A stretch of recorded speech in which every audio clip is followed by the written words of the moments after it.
Assalamualaikum warahmatullahi wabarakatuh. Selamat datang di channel Resensi Institute. Nah, pernikahan adalah keinginan bagi pasangan muda-mudi, terkecuali bagi yang menerapkan hidup ponjok dalam hidupnya, atau yang biasa disebut di Korea Selatan sebagai seseorang yang rela melakukan kegiatan sendirian atau seni hidup sendiri.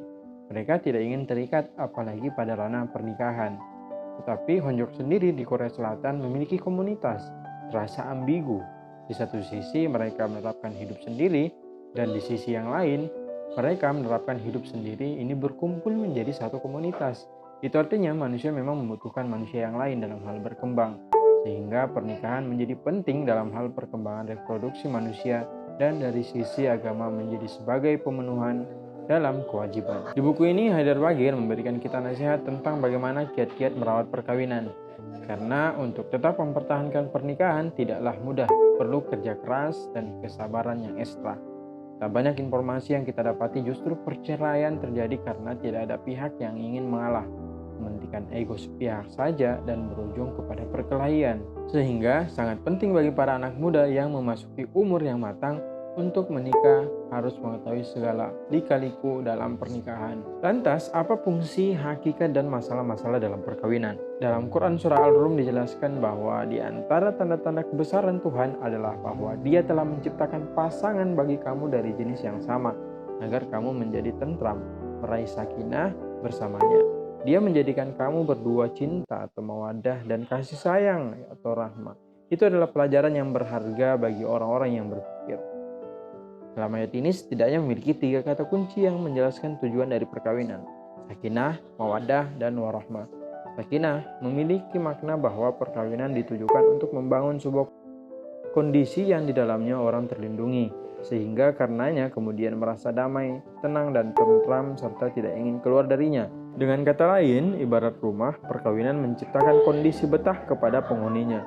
Kata kedua yaitu mawaddah atau keinginan atau hasrat.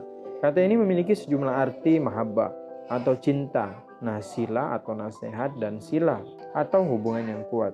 Dengan demikian, makna perkawinan sebagaimana dikemukakan ayat Al-Quran di atas dipahami sebagai ikatan yang dapat melahirkan hubungan saling mencintai, saling menasihati, dan saling menghargai satu sama lain. Sedangkan kata ketiga, warahmah atau rahmat atau berkasih sayang, kata ini mengandung makna kelembutan hati yang mengharuskan pemberinya berbuat baik kepada orang yang diberi rahmat dalam artian berkasih sayang dan setulus hati.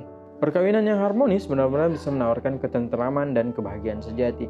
Tentu saja perkawinan tak akan benar-benar selalu bebas dari masalah, tapi ia memberikan apa yang oleh para ahli disebut sebagai underlying happiness. Underlying happiness adalah kebahagiaan sejati yang melandasi kehidupan kita, sehingga apapun masalah yang muncul, meskipun tentu mengganggu hal itu, akan sampai benar-benar menghilangkan kebahagiaan kita. Dalam konteks hubungan suami istri, masing-masing akan berusaha untuk mendatangkan kebaikan bagi yang lainnya dan menghindarkan keburukan. Inilah esensi dari perkawinan, sebuah jalinan hubungan yang mengantarkan sepasang kekasih pada nilai ketakwaan. Pernikahan juga adalah bagian dari perjanjian, yaitu perjanjian yang amat berat dan kukuh yang tertera dalam Quran Surah An-Nisa ayat 21, atau yang disebut sebagai mitsakan galisa.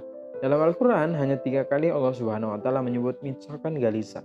Pertama, perjanjian Allah Subhanahu wa Ta'ala dengan para nabinya, dan kedua, perjanjian Allah Subhanahu wa Ta'ala dengan umatnya terkait dengan pelaksanaan ajaran-ajaran agama, dan yang ketiga, ayat mengenai pernikahan tersebut. Nah, ini menunjukkan bahwa pernikahan merupakan sebuah ikatan perjanjian yang sangat istimewa, sehingga Allah Subhanahu wa Ta'ala mempergunakan istilah yang digunakan untuk ikatan perjanjiannya dengan para nabi dan dengan para makhluknya.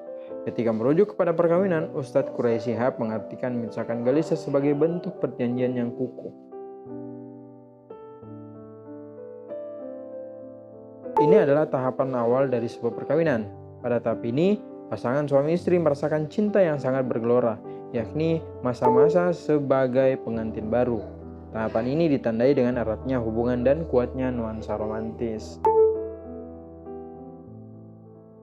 Pada tahap ini dimulailah proses penyesuaian baik karakter, sifat, kebiasaan maupun sikap. Biasanya pada tahap ini mulai muncul gesekan-gesekan emosional seperti rasa kecewa, marah, saling menyalahkan, egois, dan berbagai bentuk persinggungan lainnya. Ketika pasangan suami istri telah sampai pada tahap ini, pasangan tersebut sudah mulai memahami bagaimana posisi dan diri pasangannya. Hubungan interpersonal keduanya sudah lebih kuat dan matang. Pada fase transisi ini akan memasuki tahap yang lebih stabil lagi. Yang keempat,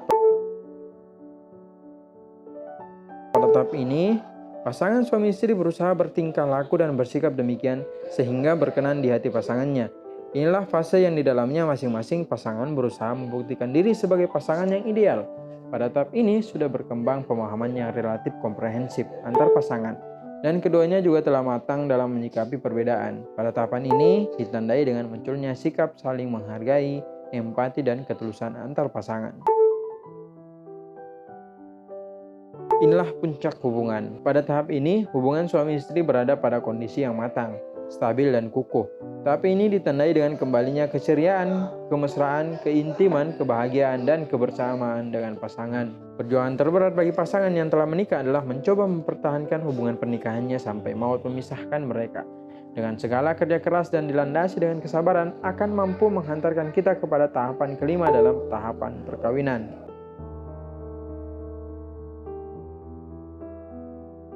Lantas, apa yang harus kita lakukan agar dapat mempertahankan pernikahan tersebut?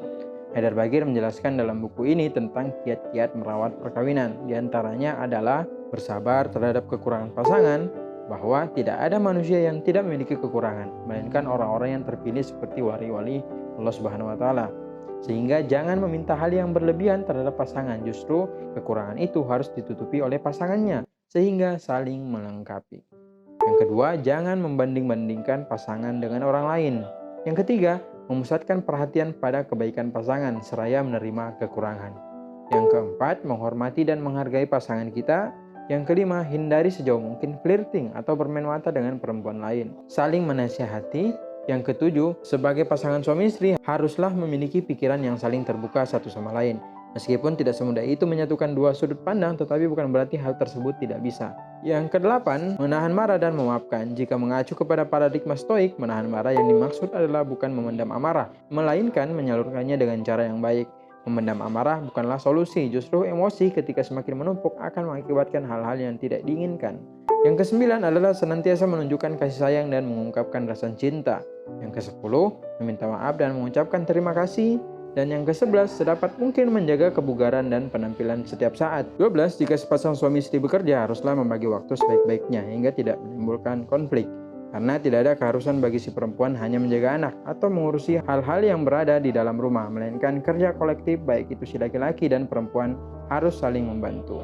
Dan yang terakhir, liberal dalam hubungan seks. Yang dimaksud liberal adalah hampir-hampir tidak ada yang dilarang dalam teknik hubungan suami istri. Sebagian ulama sampai sejauh ini membenarkan teknik-teknik hubungan suami istri yang mungkin berada di luar bayangan banyak orang. Hampir-hampir tidak ada yang ditabuhkan dalam hubungan intim suami istri. Seperti yang tertera pada firman Allah Subhanahu wa Ta'ala, istri-istri kalian adalah ladang bagi kalian. Maka datangilah mereka dengan cara apapun yang kalian inginkan. Islam, sebagaimana agama-agama yang lain, mengatur cara-cara manusia dalam menyalurkan kebutuhan seksualnya. Tapi pada dasarnya, selain bahwa penyaluran hasrat seksual harus diselenggarakan dalam suatu ikatan pernikahan,